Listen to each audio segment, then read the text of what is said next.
The Philippine National Police, especially the Quezon City Police District, has beefed up its security in preparation for the State of the Nation address of President Duterte. As early as 3 a.m., several policemen were outside the Batasan Police Station.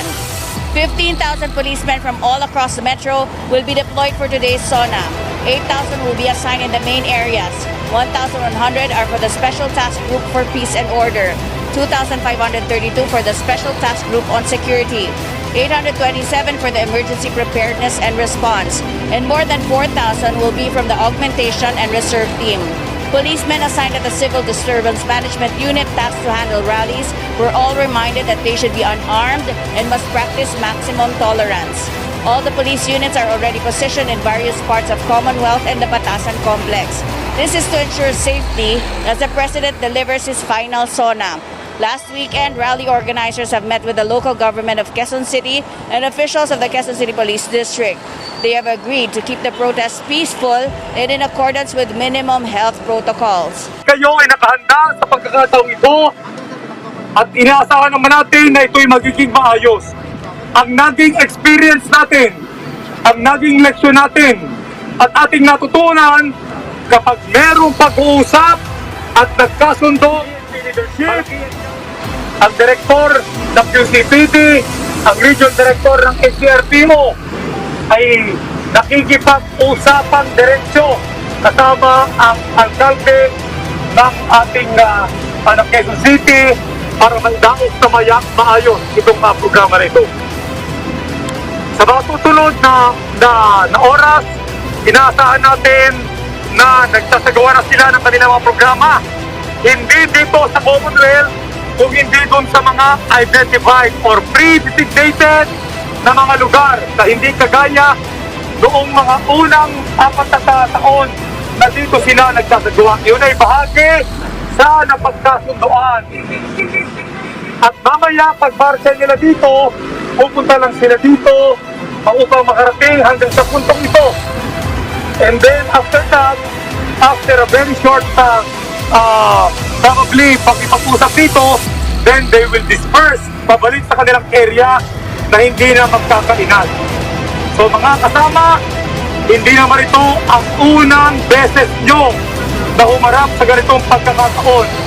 Wala tayong nakikita na luwang-panganib na ating hinaharap, pero just the same, tayo ay mga pulis at handa tayo sa kung ano man ang pwedeng mangyari.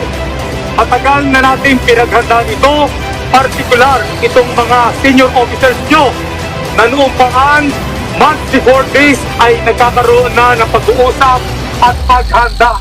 Ito na ang araw na yon, itong huling SONA ng ating Pangulong Duterte, at gusto natin lahat sa awa ng Panginoong Diyos na ito'y magiging maayos para sa lahat, para sa ating kapulisan, para sa ating mababatas, para sa ating Pangulo, at siyempre para din sa mga nagsasagawa ng kanilang mga kilos programa.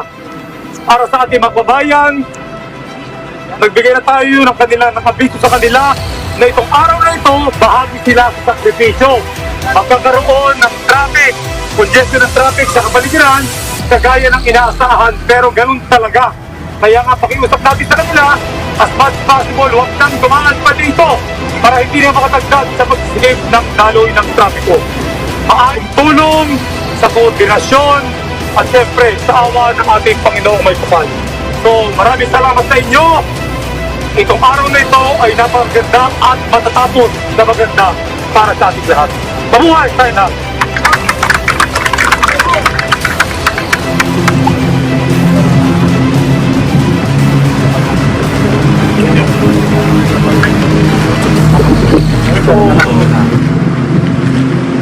Oy. Interview lang, sir. Okay, pumunta sa health protocol state, kasama ba sa babantayan natin ng mga doctors, mga ganun lang.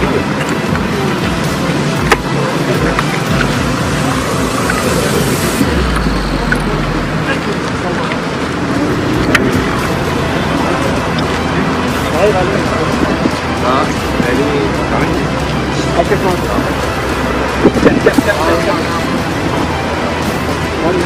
sir, una, gano'n nakahanda po ang PNP po sa...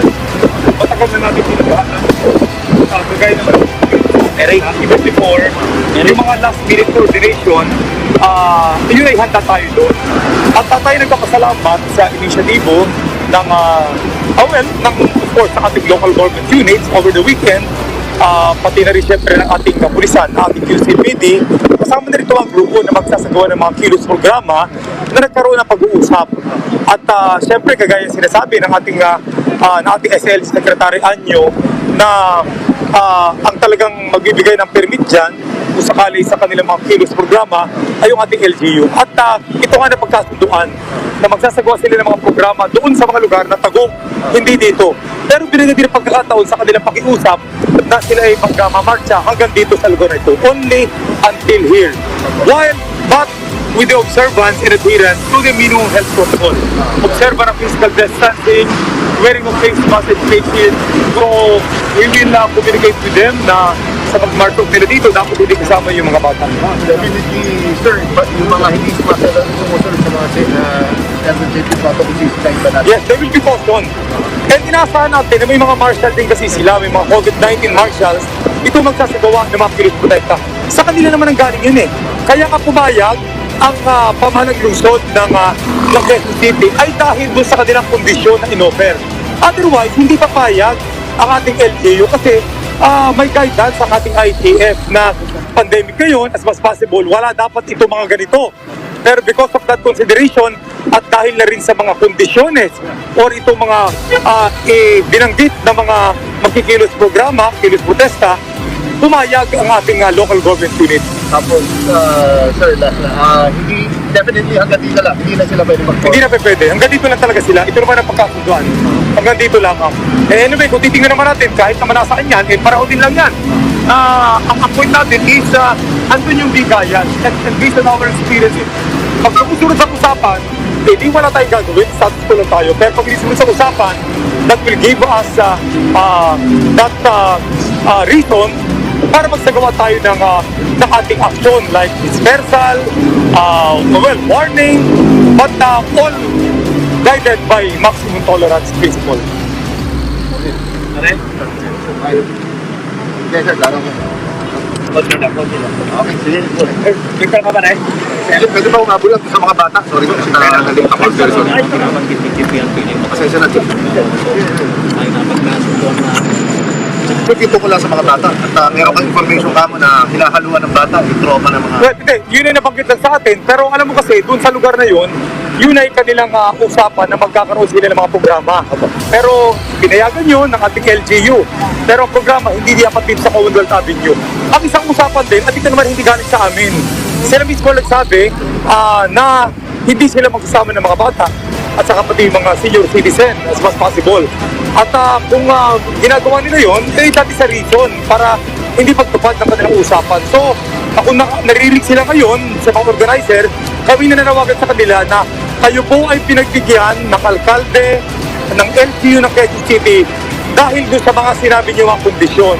Otherwise, hindi dapat pagbigyan yan base rin sa ITF guideline. Kaya nga, binabalanse ng pamahalaang lokal ng Quezon City itong pandemya na kinakaharap natin ngayon at yung freedom of expression, freedom of speech na yun ay garantisado naman. Pero sinasabi ka natin, lahat ng mga rights na yan, dapat yan, hindi natin pwede na yung right to live or right to life, masakripisyo.